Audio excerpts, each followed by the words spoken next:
The richest man in Babylon in Hindi.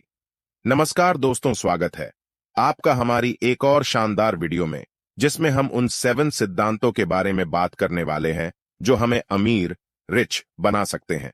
The richest man in Babylon book में अमीरी के उन 7 सिद्धांतों को बताया गया है, जिसका यदि हम अच्छे से पालन करते हैं तो कुछ ही समय में हम भी अमीर बन सकते हैं। दोस्तों, बेबीलोन का सबसे अमीर आदमी बुक में धन के सिद्धांतों को एक कहानी के तौर पर बहुत ही सरल तरीके से समझाने का प्रयास किया गया है। ये सिद्धांत पहले जितने इफेक्टिव थे, आज भी उतने ही प्रभावी है। दोस्तों, आज की इस वीडियो में हम बेबीलोन का सबसे अमीर आदमी किताब की समरी शेयर कर रहे हैं। उम्मीद करते हैं यह आपको बहुत पसंद आएगी।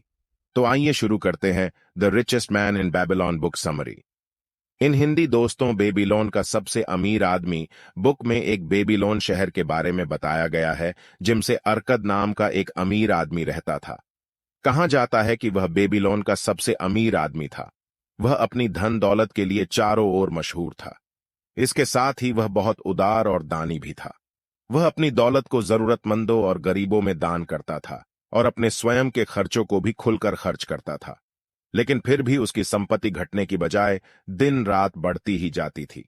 एक दिन उसके कुछ पुराने दोस्त उससे मिलने उनके पास आए और उन्होंने कहा, अर्कद, तुम हमसे ज्यादा खुशनसीब हो। तुम बेबीलोन के सबसे अमीर इंसान हो गए हो, जबकि हम अपने वजूद के लिए संघर्ष कर रहे हैं। तुम सबसे अच्छे कपड़े पहन सकते हो और सबसे दुर्लभ भोजन कर सकते हो, जबकि हम अगर अपने परिवार को साधारण कपड़े पहना सके और जो भी उपलब्ध है वही खिला सके तो हमें संतुष्ट रहना पड़ी देता है। लेकिन एक समय हम बराबर थे। हमने एक शिक्षक से पढ़ाई की। हम एक ही खेल खेलते थे। तुम हमसे पढ़ाई और खेल में बेहतर नहीं थे और तब के सालों से तुम सबसे ज्यादा सम्मानजनक नागरिक नहीं रहे हो। अर्कद के दोस्त उनसे कहते हैं कि तुमने हमसे ज्यादा मेहनत भी नहीं की। तब ऐसा क्यों है कि सौभाग्य ने तुम्हें सारी चीजें दे डाली और हमें अनदेखा कर दिया, जबकि हम सभी बराबर अधिकारी हैं? तब अर्कद ने उन्हें डांटा और कहा, अगर युवावस्था से अब तक के सालों में तुम दाल रोटी के अलावा तुम कुछ और नहीं कमा सके, तो इसका कारण है कि तुमने उन नियमों को नहीं सीखा और जाना जिनसे संपत्ति बनती है। उनके दोस्तों के आग्रह करने पर अर्कद ने उन्हें अमीर बनने और संपत्ति बनाने के उन 7 नियमों के बारे में बताया जो उन्होंने सीखे थे और जिसकी बदौलत वह अमीर बने थे, जो इस प्रकार है। नियम 1, अपने बटुए को मोटा करना शुरू करो। इस नियम में अर्कद अपने दोस्तों को बताते हैं कि अपने बटुए को मोटा करने के लिए, अर्थात अपनी संपत्ति को बढ़ाने के लिए, अपनी आमदनी का 10वां हिस्सा बचाना चाहिए। इससे हमारा पर्स जल्दी ही मोटा हो जाएगा। अर्कद ने बताया कि मैंने भी इसी तरह से शुरुआत की थी और आमदनी में से हर रोज में अपना 10वां हिस्सा बचाता था। अर्कद ने एक उदाहरण देते हुए बताया कि यदि आप अपने बास्केट में रोज सुबह 10 अंडे डालें और हर शाम 9 अंडे निकाले तो क्या होगा? एक समय बाद यह भर जाएगा। इसलिए यह जरूरी है कि हमें अपनी आमदनी का 10वां हिस्सा जरूर बचाना चाहिए। इससे एक तो हमारा पर्स मोटा होता जाएगा और हमारी पैसे बचाने की आदत भी पीडीडीएच जाएगी। नियम 2, अपने खर्चों पर नियंत्रण करें। अर्कद ने संपत्ति बनाने के अपने दूसरे नियम में यह बताया कि हमें अपने खर्चों पर नियंत्रण रखना चाहिए। हमारे दैनिक जीवन में ऐसे अनेक खर्चे हैं, जिनमें से कुछ खर्चे ऐसे हैं जो जरूरी नहीं है। हमें उन खर्चों को पहचानना है और उन्हें रोकना है। आपको हमेशा अपने खर्च किए गए पैसों की 100% संतुष्टि मिलनी चाहिए। अर्कद बताते हैं कि अपने सभी खर्चों की एक लिस्ट बनाएं। उन खर्चों में ऐसे खर्च भी शामिल है जिनको न करने से हमारे जीवन पर कोई खास फर्क नहीं पड़ने वाला है। हमें इन खर्चों को हटाना है। आपको अपने इन खर्चों को 90% आमदनी में से ही खर्च करना है। नियम 3, अपने धन को बढ़ाए। अर्कद ने अपने तीसरे नियम में बताया कि धन बचाना और खर्चों पर नियंत्रण रखना एक शुरुआत है। आपके पर्स में पाडेडे हुए सिक्के आपको अमीर नहीं बनाएंगे। बेशक ये कुछ कंजूस लोगों को सुख दे सकते हैं, लेकिन आपकी संपत्ति को नहीं बढ़ा सकते हैं। आपकी संपत्ति तभी बढ़ेगी जब आप अपने पर्स में पड़े हुए सिक्कों को काम पर लगाते हो। अर्थात कहने का मतलब यह है कि आपको अपने पैसे को कहीं अच्छी जगह निवेश करना होगा, जहां से आपको ब्याज के रूप में इनकम आती रहे।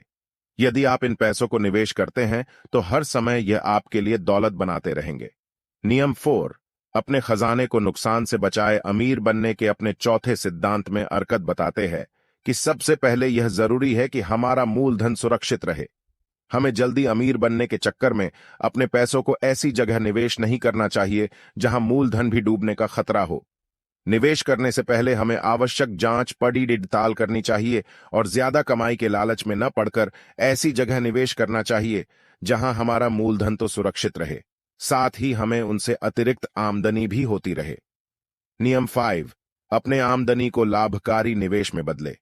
अगर एक इंसान अपनी आमदनी का 90% जिंदगी जीने और आनंद उठाने के लिए रखे और अगर इस पैसे का कोई हिस्सा बिना परेशानी के किसी लाभदायक निवेश में डाला जा सके तो उसके खजाने तेजी से बढ़ेंगे। ऐसा अर्कद ने 5वें नियम में बताया। अर्कद ने बताया कि इंसान को अपने घर का मालिक बनना चाहिए। उसके पास अपना खुद का एक मकान होना चाहिए जिसमें वह और उसका परिवार रह सके। यदि आप किसी किराए के मकान में नहीं रहते हैं और घर आपका स्वयं का है तो इससे आपको बहुत से फायदे मिलते हैं।